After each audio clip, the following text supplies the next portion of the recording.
what's up, welcome back here again. So this is Shreya and from this video we are going to start the whole syllabus of class 9 physics. So what is the problem in this subject? It is a very interesting subject. इसमें क्या होता है, theoretical part is very clear to all of us, but the main problem is about the numericals. इस जो physics जो subject है काफ़ी interesting है, बट इसमें हमारा थियोरेटिकल पार्ट क्लियर है, बट जो न्यूमेरिकल पार्ट होता है वो थोड़ा सा डिफिकल्ट हो जाता है on to solution. Okay, so I will try to sort out all your problems about this subject. So starting from the very first chapter, that is the motion. So motion क्या होता है, starting from the name of the chapter as always. So motion मतलब क्या हो गया कि अगर कोई ऑब्जेक्ट मूव कर रहा है तो वो मोशन में है. हम ऐसे डिफाइन करते हैं किसी ऑब्जेक्ट को जब वो मोशन में होता है.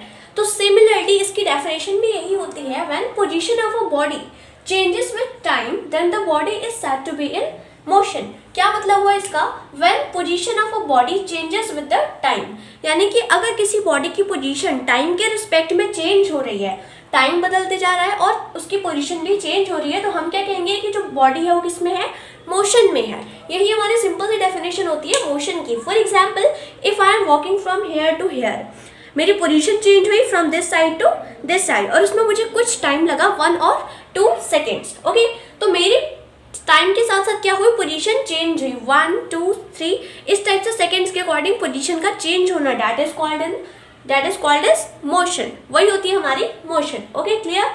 Now second thing is rest. अगर कोई बॉडी रेस्ट पे है तो मुझे क्या कहेंगे, for example if I am standing here, I am not moving at all, so मैं किस पे हूँ, रेस्ट पे हूँ. So rest is just opposite of the motion. When position of the body does not change with the time, जब body की position time के respect में चेंज नहीं होती है तो हम कहेंगे the body is in rest. So motion and rest, the very first topic of this chapter. I hope it is clear to all of you. So अभी तक हमने मोशन को पढ़ा. जब एक बॉडी चल रही है तो हम उसे मोशन में कहेंगे, बट एक चीज़ और जो यहाँ पे पॉइंट करने वाली है कि अगर एक बॉडी चल रही है, for example if a body is travelling from A position to the B position, तो इसकी क्या हुई, पोजीशन चेंज हुई और उसने कुछ डिस्टेंस भी कवर किया. सो यहीं से हमारा नेक्स्ट टॉपिक जनरेट होता है, that is the distance and displacement. So distance तो हमें पता है कि जितनी पाथ उसने कवर किया वो क्या होता है, हमारा distance. Now what is the displacement. So अब हम इसको डिस्कस करते हैं. सो डिस्टेंस की अगर हम डेफिनेशन की बात करें, the longest part covered by a body in a unit time is called distance. The longest path यानी कि जो सबसे लंबा रास्ता जो एक बॉडी के थ्रू कवर किया गया है एक यूनिट टाइम में, हम उसे क्या कहेंगे, distance. For example if a car is moving on a road, तो वो कार मोशन में है एंड उसने क्या किया, अगर एक जगह से ए पोजीशन से स्टार्ट होकर वो बी पे अगर स्टॉप होती है तो उसने कुछ डिस्टेंस कवर की, वही होती है हमारी डिस्टेंस. जितना पाथ उसने कवर कर लिया उस यूनिट टाइम में वो हम उसे क्या कहेंगे, डिस्टेंस कहेंगे. एंड जो डिस्टेंस की स्टैंडर्ड यूनिट होती है, जो एसआई यूनिट होती है, वो क्या होती है, मीटर्स. यानी कि हम डिस्टेंस को मीटर्स में ही मेजर करते हैं. Okay, now your question will be like कि हम तो डिस्टेंस को किलोमीटर्स में भी मेजर कर सकते हैं, बट इसकी जो स्टैंडर्ड यूनिट होती है वो क्या होती है, मीटर्स ही होती है, क्योंकि 1 किलोमीटर भी तो 1000 मीटर्स के ही इक्वल होता है. दैट्स वाई हम इसकी जो एसआई यूनिट लेते हैं वो हमारी मीटर होती है. Second thing is that it is a scalar quantity. अब ये स्केलर क्वांटिटी क्या होती है. सो क्वांटिटीज जो इस चैप्टर में डिस्कस करने वाले हैं वो 2 टाइप्स की हैं, एक scalar quantity and second one is vector quantity. So अब इन दोनों में डिफरेंस क्या होता है, तो जो स्केलर क्वांटिटी होती है, स्केलर क्वांटिटी में हमें सिर्फ एक न्यूमेरिकल वैल्यू चाहिए होती है. Numerical value in the sense, अगर हम कहें कि मैंने 2 किलोमीटर्स की डिस्टेंस कवर की, या लेट्स सपोज मैंने 2000 मीटर्स की डिस्टेंस कवर की और 2 kilometres they both are equal. So मैंने 2000 मीटर्स के डिस्टेंस कवर की, तो इसमें मैंने क्या बताया, सिर्फ एक न्यूमेरिक वैल्यू बताई है, एक न्यूमेरिकल वैल्यू बताया है, एक मैग्नीट्यूड को डिस्प्ले किया है, इसीलिए क्या है, ये हमारी एक स्केलर क्वांटिटी है. सेकेंड थिंग क्या बोली थी मैंने, vector quantity. So vector quantity क्या होती है, जिसमें हमें मैग्नीट्यूड के साथ साथ डायरेक्शन भी चाहिए हो. मतलब जैसे कि अगर हम फोर्स लगा रहे हैं किसी ऑब्जेक्ट पे, तो अगर हम उस पर फोर्स लगा रहे हैं तो जितने न्यूटन का हम उस पर फोर्स लगा रहे हैं, साथ में हमें उसका डायरेक्शन भी बताना होगा कि किस डायरेक्शन में फोर्स लग रहा है. यानी कि सिर्फ एक न्यूमेरिक वैल्यू से काम नहीं चलेगा, वहाँ पे हमें क्या चाहिए होता है, और डायरेक्शन भी चाहिए होती है, वो होती है हमारी vector quantity. So I hope it is clear to all of you. तो डिस्टेंस क्या होती है, इतना हमें समझ में आ गया. Now the second thing we are going to discuss is the displacement. So displacement क्या होती है. So the next topic is the displacement. So displacement क्या होती है? The shortest part covered by a body between initial and final position. So definition को समझने से पहले हम ये इनिशियल एंड फाइनल पोजीशन देख लेते हैं. सो इनिशियल क्या हो गया? जिससे बॉडी इन हो रही है, यानी कि बॉडी की जो स्टार्टिंग पोजीशन है उसे हम इनिशियल के नाम से डिनोट करते हैं in physics. And the final position is the, जो फाइनल पोजीशन है जहाँ पे बॉडी स्टॉप हो जा रही है या फिर रेस्ट पे आ जा रही है, वो क्या होती है? हमारी final position. Okay, so for example let's suppose if you are coming, this is your school and this is your home. So if you are coming from your school to your home, okay, from A position to the B position अगर एक body travel कर रही है, सो या तो वो इस type से ट्रैवल कर सकती है. For example some students go their home by like this thing and some go there like this thing. Okay, तो इसमें क्या हुआ? दोनों में डिफरेंस क्या है? यहाँ पे अगर दो बॉडीज ट्रैवल कर रही हैं, दोनों को सेम जगह पे ही जाना है, दोनों की इनिशियल और फाइनल पोजीशन क्या है? सेम है, लेकिन जो पाथ लिया है दोनों ने वो क्या है? डिफरेंट है. सो इस पाथ में हम देखें तो like this the path is going very in a zigzag motion.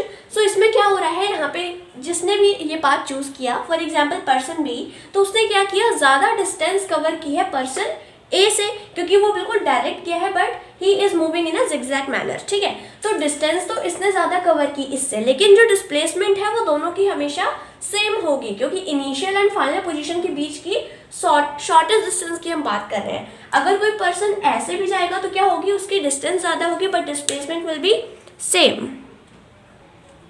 So displacement अब होती क्या है? The shortest part by a body between initial and final position. अब एक बॉडी कोई भी वे चूज करे, अगर उसे ए पॉइंट से बी पॉइंट तक जाना है तो उसकी जो शॉर्टेस्ट डिस्टेंस होगी, बिल्कुल हम सीधी लाइन में अगर हम जा रहे हैं तो जो शॉर्टेस्ट डिस्टेंस है उसी को हम कहते हैं डिस्प्लेसमेंट. सो डिस्प्लेसमेंट और डिस्टेंस में ऑब्वियसली डिफरेंस है, और जो डिस्प्लेसमेंट होती है वो एक वेक्टर क्वांटिटी होती है, और इसकी ऐसा यूनिट इसकी भी मीटर ही होती है obviously, and it is a vector quantity, क्योंकि इसमें सिर्फ मैग्नीट्यूड से काम नहीं चलता. यहाँ पे हम मैग्नीट्यूड प्लस डायरेक्शन दोनों का यूज करते हैं. ओके, सो ये हो गई हमारी displacement. Now one question for you. For example एक स्क्वायर फील्ड है, let me create some space here. Okay, so एक स्क्वायर फील्ड है, लेट्स सपोज रेक्टेंगुलर फील्ड है. ओके, अब इस रेक्टेंगुलर फील्ड में मान लेते हैं ये है इनिशियल पोजीशन और यही है हमारी फाइनल पोजीशन भी यही है.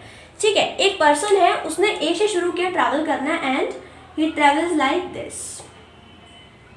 ठीक है, इसने इस टाइप से ट्रैवल किया, इसको हम डिस्टेंस देते हैं, this will be 5, then again this will be also 5, this is 10 and this is 10. तो अगर मैं आपसे पूछूं कि इसने कितनी डिस्टेंस कवर कर ली, इसने ए पोजीशन से ही स्टार्ट किया और ए पे ही खत्म कर दिया, डिस्टेंस कितनी कवर की इसने? हम इनको प्लस कर देंगे, दैट विल बी 30 मीटर्स. उसने डिस्टेंस कितनी कवर कर ली है? 30 मीटर्स की डिस्टेंस कवर कर ली है. बट अगर हम बात करें डिस्प्लेसमेंट की, तो उसने डिस्प्लेसमेंट कितनी की है? आंसर होगा 0, ना कि 30 मीटर्स, क्योंकि डिस्प्लेसमेंट हमने डिस्कस किया था कि इनिशियल और फाइनल पोजीशन के बीच का शॉर्टेस्ट पाथ, इनिशियल पॉइंट भी यही है, फाइनल पॉइंट भी यही है. ये एक इस टाइप से हम समझ सकते हैं. फॉर एग्जाम्पल अगर वो पर्सन वहाँ खड़ा था and I was standing like this, I was not seeing him. Okay, मैंने उसे नहीं देखा and he covered the boundary of the field, and when I saw him again he was still standing at the same position. So I will be like कि उसने अभी कोई भी distance cover नहीं की है. वही चीज़ है हमारी डिस्प्लेसमेंट. सो जो डिस्प्लेसमेंट होती है वो या तो 0 होगी, पॉजिटिव होगी, लेकिन नेगेटिव नहीं होती है. And displacement is always equal और लेस देन डिस्टेंस. डिस्प्लेसमेंट कभी भी डिस्टेंस से ज़्यादा नहीं होगी. It is a universal truth. Okay, अभी तक हमने डिस्कस किया डिस्प्लेसमेंट और डिस्टेंस को और मोशन और रेस्ट को. अब अगर कोई बॉडी डिस्टेंस कोई कवर कर रही है, चल रही है, तो ऑब्वियसली उसकी कोई स्पीड भी होगी. So here generates our new topic, that is the speed and velocity. So again in the same condition यहाँ पे भी वही है कि स्पीड से हम फेमिलर हैं, but what is this velocity, इसको भी हम डिस्कस करते हैं in our next slide. So our next topic is speed. So speed क्या होती है? By the definition, distance covered by a body in a unit time is speed. So speed basically क्या होती है? Let's think practically. अगर हम एक car drive कर रहे होते हैं तो हम एक स्पीड पे उस कार को चलाते हैं, 10 kilometre per hour, 20 kilometre per hour और 90 kilometre per hour. Okay, speed कुछ भी हो सकती है. तो स्पीड तो हमें इतना तो पता है कि उसकी यूनिट के आगे हम किलोमीटर पर आवर लगाते हैं, but the fact is that कि उसकी जो SI यूनिट होती है वो क्या होती है? मीटर पर सेकेंड होती है, और ये भी एक स्केलर क्वांटिटी है. ओके, अब जो डिस्टेंस स्पीड को अगर हम डेफिनेशन से समझे तो distance covered by a body in a unit time. एक बॉडी अगर चल रही है चलती जा रही है, तो अगर उसने एक यूनिट टाइम, मान लीजिए हम 1 घंटे तक वो बॉडी चली और उसने कुछ डिस्टेंस कवर कर लिया, तो जितना उसने डिस्टेंस कवर किया उस टाइम में, उसी को हम स्पीड कहते हैं। स्पीड का फॉर्मूला हमें बहुत अच्छी तरह से आता है, speed is equal to distance upon time. मतलब अगर हमें स्पीड निकालनी है तो हम अपनी डिस्टेंस लेंगे, अपॉन टाइम करेंगे, तो हमारी स्पीड निकल के आ जाएगी। ओके, तो ये तो हमारी हो गई स्पीड, काफ़ी इजी टॉपिक था। नाउ एक और टॉपिक जो हमें डिस्कस करना है, that is the velocity. Velocity क्या होती है? Displacement bye a body in a unit time is velocity. Similar है बिल्कुल स्पीड से, कि जो टोटल डिस्प्लेसमेंट है एक बॉडी की एक यूनिट टाइम में, वो क्या होती है, उसकी वेलोसिटी हो जाती है। जैसे कि अभी हम केस डिस्कस कर रहे थे कि अगर मैं ए पोजीशन से बी पोजीशन तक गई तो मैंने एक डिस्प्लेसमेंट किया, और उस डिस्प्लेसमेंट, कितना डिस्प्लेसमेंट हुआ है एक यूनिट टाइम में, हम उसी को कहते हैं हमारी वेलोसिटी। ठीक है, तो वेलोसिटी और स्पीड काफ़ी सिमिलर है, लेकिन डिफरेंस क्या है, इसमें आता है डिस्प्लेसमेंट और ये एक वेक्टर क्वांटिटी है, ये हो जाता है दोनों में डिफरेंस। तो आप अपने माइंड में एक चार्ट क्रिएट करते चलो, एक तरफ स्केलर क्वांटिटीज, दूसरी तरफ वेक्टर क्वांटिटीज। तो स्केलर में क्या आ रहा है, डिस्टेंस, स्पीड, और वेक्टर में क्या क्या आ गया, डिस्प्लेसमेंट और वेलोसिटी, लेकिन है दोनों सेम चीज। डिफरेंस क्या है कि इसमें हमें मैग्नीट्यूड भी चाहिए होता है। ओके, और जो वेलोसिटी का फॉर्मूला होता है वो भी स्पीड से काफी सिमिलर है। Velocity is equals to displacement upon time, not distance upon time, it is displacement upon time. तो ये होती है हमारी velocity. The motion, rest, displacement, distance, speed and velocity. अब हमारा नेक्स्ट टॉपिक है uniform motion and non uniform motion. So here uniform doesn't refer school uniform. Okay, so यहाँ पे जो यूनिफॉर्म का मतलब है वो क्या है, यूनिफॉर्म मोशन का क्या मतलब हो गया कि मोशन तो कर रही है एक बॉडी, लेकिन एक यूनिफॉर्म वे में मोशन कर रही है। यूनिफॉर्म वे का मोशन करना कैसा होता है, equal distance in equal interval of time. इसको हम इस टाइप से रिप्रेजेंट कर सकते हैं। एक एग्जांपल लेंगे। फॉर एग्जांपल लेट सपोज कि कार जो है वो ट्रेवल कर रही है एंड उसने क्या किया, 10 सेकेंड्स में 5 मीटर के डिस्टेंस कवर किए। यहाँ पे लेते चलते हैं टाइम एंड डिस्टेंस। ठीक है, एक चार्ट बनाएंगे, उससे हम समझेंगे कि यूनिफॉर्म मोशन और नॉन यूनिफॉर्म मोशन क्या होता है। सो लेट सपोज 10 सेकेंड्स में उसने 5 मीटर की डिस्टेंस कवर की, 20 सेकेंड्स में उसने 10 मीटर की डिस्टेंस कवर की, नेक्स्ट विल बी 30 सेकेंड्स में उसने 15 मीटर की डिस्टेंस कवर की, एंड 40 सेकेंड्स में उसने 20 मीटर की डिस्टेंस कवर की। इतना डेटा है हमारे पास, तो हम इसको कैसे जस्टिफाई करेंगे कि जो डेटा है ये यूनिफॉर्म मोशन का है कि नॉन यूनिफॉर्म मोशन का है। उसके लिए हमें क्या चाहिए, हमने देखा था कि equal distance in equal interval of time. तो अगर हम इन सबकी स्पीड निकाल दें, अगर एक बॉडी सेम स्पीड से ही ट्रैवल करते हुए जा रही है तो वो एक यूनिफॉर्म मोशन में ट्रैवल कर रही है। ठीक है, ये इसका दूसरा डेफिनेशन हम कह सकते हैं कि अगर एक बॉडी है, for example a car is moving on a road, और अगर वो सेम वेलोसिटी से ही या फिर सेम स्पीड से ही ट्रैवल करते हुए जा रही है तो वो क्या कर रही है, यूनिफॉर्म मोशन कर रही है। अगर हम इनमें स्पीड निकालें, speed is equal to distance upon time. ठीक है,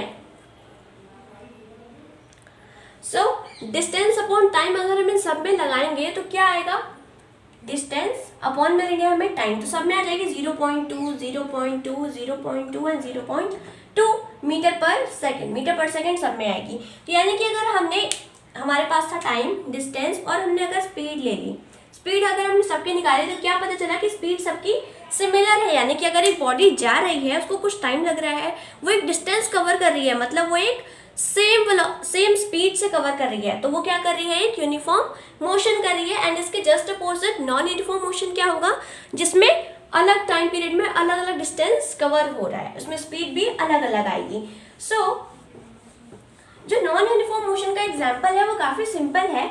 for example if a driver is driving a car, ठीक है, अगर एक कार को मूव करा रहे हैं हम एक रोड पे, so it is not possible, बहुत रेयर केसेस ऐसे होंगे कि हम उस कार को from the initial position to the final position एक सेम स्पीड में ले जा रहे हो, राइट, क्योंकि हम कार की स्पीड क्या होती है, चेंज होती रहती है। तो ये क्या कर रही है, एक नॉन यूनिफॉर्म मोशन कर रही है। लेकिन अगर हमें फिर एक स्पीड चाहिए हो कि आखिर हमने कार को कितनी स्पीड से चलाया, तो हम उसको कैसे फाइंड करेंगे, उसके लिए हम यूज़ करते हैं एवरेज स्पीड का। एवरेज स्पीड का हम यूज़ करते हैं। एवरेज स्पीड क्या होता है, total distance travel upon total time taken. जितना टाइम लिया हम उसको नीचे नोट करेंगे और जितना डिस्टेंस हमने कवर कर लिया, टोटल की बात हो रही है। टोटल हम ले लेंगे तो क्या हो जाएगा, हमारी आ जाएगी एवरेज स्पीड।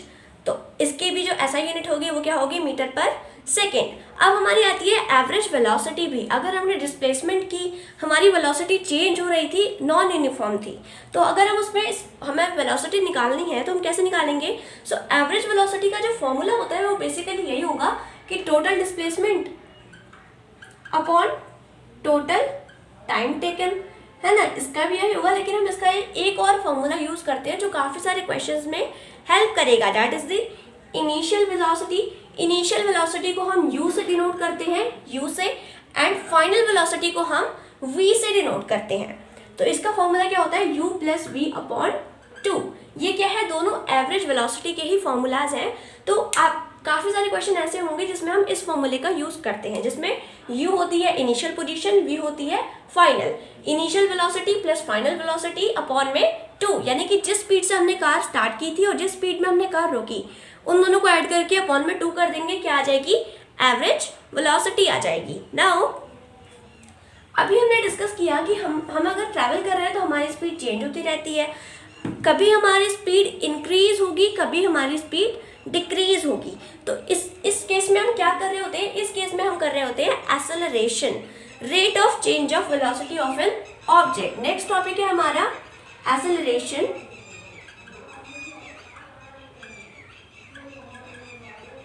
ठीक है, एक ऑब्जेक्ट अगर ट्रैवल कर रहा है, उसकी जितनी भी वेलोसिटी है, पहले for example 10 kilometre per hour की उसकी स्पीड थी, फिर उसने 20 किलोमीटर पर आवर कर ली, क्या हुआ, उसने अपनी स्पीड बढ़ा ली, वेलोसिटी बढ़ा ली, यू कैन से, है ना। तो rate of change of velocity को ही हम कहते हैं एक्सेलरेशन। एक्सेलरेशन आपने वर्ड सुना होगा, एक्सेलरेट करना, वही होता है स्पीड को इंक्रीज करना। सो एक्सेलरेशन की जो एसआई यूनिट होती है वो होती है मीटर पर सेकेंड स्क्वायर। सिर्फ मीटर पर सेकेंड नहीं होती, इसमें क्या होता है, स्क्वायर भी आता है। ओके, ये होती है हमारी एक्सेलरेशन। अब जब हमारा एक्सेलरेशन इंक्रीज हो रहा होता है, मतलब अगर हम अपनी कार की स्पीड बढ़ा रहे हैं तो हम उसे कहेंगे इंक्रीजिंग एक्सेलरेशन, और अगर हम अपनी कार की स्पीड डिक्रीज कर रहे हैं तो हम उसे कहते हैं रिटार्डेशन। क्या कहेंगे हम उसे, रिटार्डेशन। तो ये था हमारा आज का टॉपिक, दैट वाज एक्सेलरेशन, जो हमने अभी डिस्कस कर लिया। सो मोशन चैप्टर में जितने भी टॉपिक्स को हमने डिस्कस किया है, काफ़ी छोटे छोटे टॉपिक्स थे जिसमें कुछ ज़्यादा थ्योरेटिकल पार्ट या फिर न्यूमेरिकल पार्ट नहीं था।